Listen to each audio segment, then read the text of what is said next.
একের পর এক মার্ডার হচ্ছে কিন্তু প্রশাসন কোনো ব্যবস্থা নিচ্ছে না। একই কায়দায় খুন হচ্ছে একের পর এক সাইকিয়াট্রিস্ট। আতঙ্ক ছড়িয়ে পড়েছে গোটা শহর জুড়ে।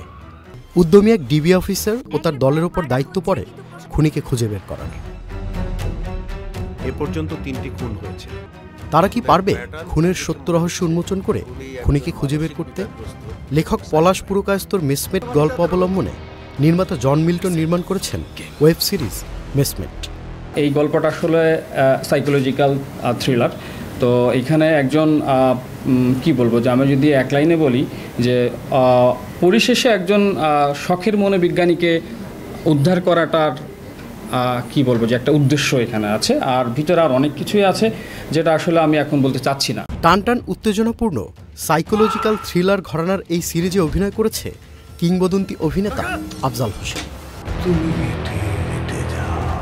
আমি বহু বছর পর যদি এই ধরনের একটি কাজ করে থাকি তো আমার তো আকাঙ্ক্ষা থাকবেই যে যারা আগ্রহ নিয়ে দেখেন তারা নতুন একটি কাজ আগ্রহ নিয়ে দেখবেন।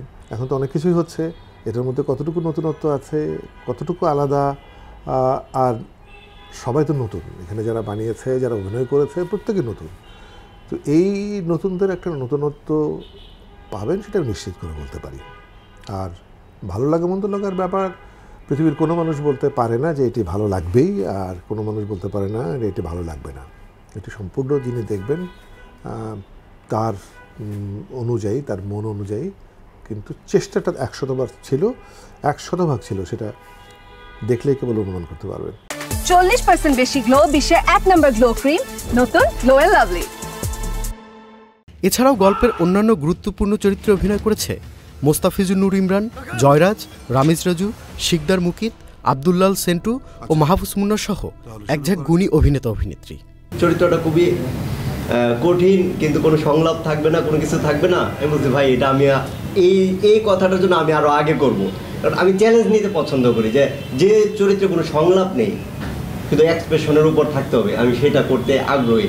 আমিও আমার জায়গা থেকে শতভাগ চেষ্টা করছি আর কি কাজটার জন্য। তরুণ নির্মাতা জন মিল্টনের ওটিটির প্রথম নির্মাণ মেসমেট ওয়েব সিরিজের চিত্রায়নের কাজ করেছেন ড্যানিয়েল ডেনি। পুরান ঢাকাতে যে শুটিং অ্যারেঞ্জমেন্ট ছিল আপনারা দেখলে বুঝবেন যে আমরা চেষ্টা করছি যে যত লার্জ স্কেপে ছবিটাকে তুলে ধরা যায় আর কি, চিত্রায়ন করা যায় যেভাবে চেয়েছে। যে আমার অনেক লোক দরকার, ব্যাকগ্রাউন্ডে গাড়ি ঘোড়া দরকার। এই যে একটা সিন আপনারা দেখেছেন যে মুকিত ভাই শহরের ভিতরে যাচ্ছে, ও কোনো কিছু ব্লকেট চায় না, ও চায় পুরো স্কেপটা ধরতে, যতটুকু ধরবে। তো আমরা চেষ্টা করেছি। স্যার আমি স্বপ্ন দেখি। গত 13 নভেম্বর বঙ্গতে মুক্তি পেয়েছে সাইকোলজিক্যাল থ্রিলার ঘরানার এই ওয়েব সিরিজটি। সেভাবেই তার মৃত্যু ঘটে। Tanfir Limon, channel I. এইটা ইন্টারেস্টিং।